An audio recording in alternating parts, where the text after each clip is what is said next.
इस तरीके से सड़क पे चलती किसी बहन बेटी के साथ अन्याय होता है, उनका शोषण होता है, ठीक उसी तरीके से हमारे देश के न्याय व्यवस्था की कुर्सी पे बैठी हुई उस महिला के साथ भी जो जज होने के बावजूद जिसका शारीरिक रूप से शोषण हुआ, मानसिक रूप से शोषण हुआ, मुझे रात में बुलाते थे, मेरे साथ ऐसा बर्ताव किया गया जैसे मैं कोई कचरा हूं, मुझे ऐसा अनुभव होने लगा कि जैसे मैं कोई कीड़ा हूं।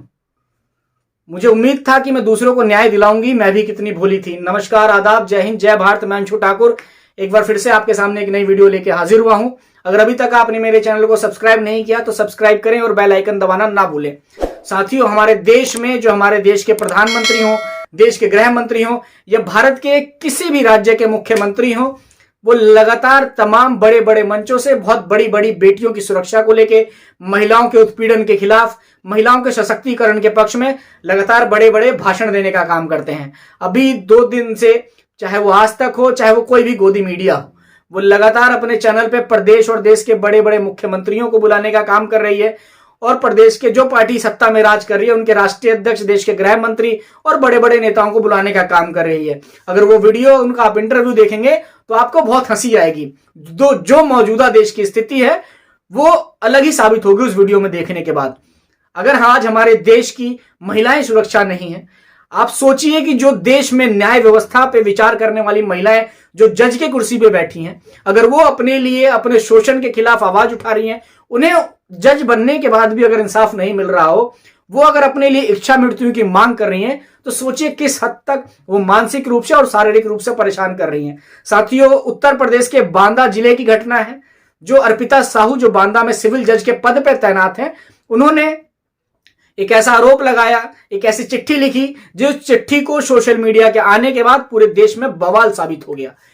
उन्होंने जो अपना पत्र है, उन्होंने भारत के supreme court chief justice of India यानी देश के मुख्य न्यायाधीश डीवाई चंद्रचूड़ साहब को लिखा है। उस पत्र में उन्होंने डीवाई चंद्रचूड़ साहब से रिक्वेस्ट करी है कि उनको इच्छा मृत्यु दी जाए। साथियों, घटना क्या है, आखिर वो किस दबाव में, किस प्रेशर में और किस घटना से शिकार होके उन्होंने अपने लिए इच्छा मृत्यु की मांग करी है, उसे जानते हैं। उन्होंने इस पत्र के जरिए जिला जज पर अनुचित मांग करने के आरोप लगाए हैं। उनका कहना है कि देर रात मिलने का दबाव बनाया जाता था। इस दौरान उन्होंने कार्यस्थल पर महिला सुरक्षा को लेकर भी गंभीर सवाल उठाए थे।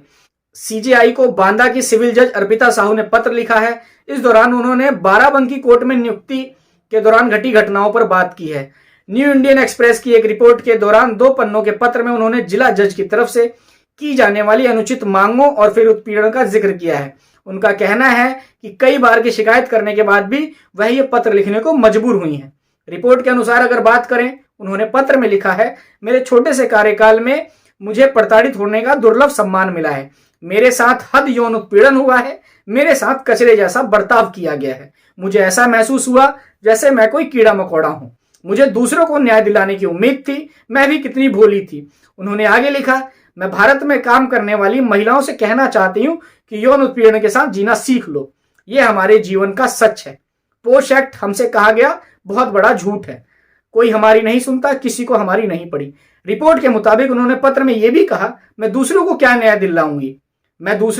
न्याय दिलाऊंगी जब मुझे ही कोई न्याय की उम्मीद नहीं है। मुझे लगा था कि शीर्ष न्यायालय मेरी प्रार्थना सुनेगा, लेकिन मेरी रिट याचिका महज 8 सेकंड में ही बगैर मेरे प्रार्थना सुने और विचार किए खारिज हो गई। मुझे लगता है कि मेरी जिंदगी, मेरा सम्मान और मेरी आत्मा को भी खारिज कर दिया गया। ये निजी अपमान की तरह लग रहा है।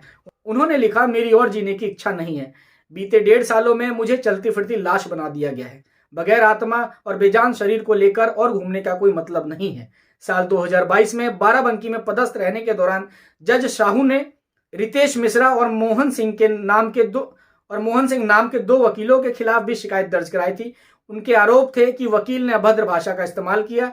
जुलाई में ही इलाहाबाद हाई कोर्ट ने इस मामले में जांच के लिए सीसीटीवी फुटेज खंगालने के आदेश दिए थे, लेकिन साथियों, ये जो आदेश थे वो मात्र आदेश बने रह गए। इस घटना में जो महिला जज है, जो लाखों करोड़ों महिलाओं की प्रेरणा अर्पिता साहू है, जिनकी उम्र महज 31 साल है। अगर उनका करियर देखा जाए तो चाहे स्कूल हो, ग्रेजुएशन हो, एलएलबी हो या एलएलएम हो, उन्होंने लगातार टॉप करने का काम किया हो।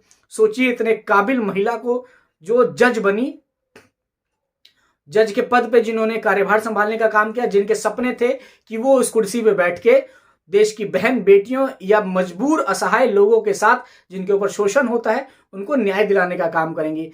लेकिन उन्होंने कब ऐसा सोचा था कि उनके साथ ही अन्याय होगा, उन्हें ही शोषण का शिकार बनना पड़ेगा। जिस तरीके से सड़क पे चलती किसी बहन बेटी के साथ अन्याय होता है, उनका शोषण होता है, ठीक उसी तरीके से हमारे देश के न्याय व्यवस्था की कुर्सी पे बैठी हुई उस महिला के साथ भी जो जज होने के बावजूद जिसका शारीरिक रूप से शोषण हुआ, मानसिक रूप से शोषण हुआ और इंसाफ के नाम पे उन्हें कुछ भी नहीं मिला। इंसाफ के नाम पे बस उन्हें तारीख मिली और उनकी जो याचिका है वो महज 8 सेकंड के बाद खारिज कर दी गई। सोचिए साथियों, देश में जो महिला जो लगातार न्याय की बात करती हो, जो इतने बड़े पद पर हो, अगर उसके साथ इस तरीके का व्यवहार हो रहा है, उसके साथ इस तरीके से उसकी आबरू, उसकी अस्मिता को सरेआम लूटा जा रहा है, जो उस न्याय व्यवस्था का एक स्तंभ हो, जब उसको न्याय नहीं मिल पा रहा, वो महिला कितनी मजबूर होके ये कह रही है कि हमारे जो देश की और बहन बेटियां हैं वो लगातार शारीरिक रूप से शोषण के साथ काम करना सीख जाएं, उनके साथ लगातार ऐसा होता रहेगा और उनकी कोई मदद नहीं करेगा। इस मुद्दे से बने शारीरिक शोषण के खिलाफ बने तमाम कानून, तमाम एक्ट सिर्फ एक फर्जी है, उसमें उनकी कोई मदद नहीं करता। न्यायालय हो, सुप्रीम कोर्ट हो, किसी से उन्हें मदद की कोई उम्मीद नहीं है। उन्होंने इच्छा मृत्यु मांगने का काम किया। सोचिए महिला कितनी बेबस, कितनी लाचार महसूस कर रही होगी। दोस्तों, अगर देश की इतनी बड़ी महिला, इतनी सशक्त महिला का ये हाल है, तो सोचिए जो देश की और बहन बेटियां हैं जिनकी आबरू के साथ लगातार लूट हो रही है, उनका क्या हाल होगा। आप इस वीडियो पे क्या समझते हैं, आप कमेंट करके जरूर बताएं। और अगर अभी तक आपने मेरे चैनल को सब्सक्राइब नहीं किया तो सब्सक्राइब करें, बेल आइकन दबाना ना भूलें। जय हिंद, जय भारत।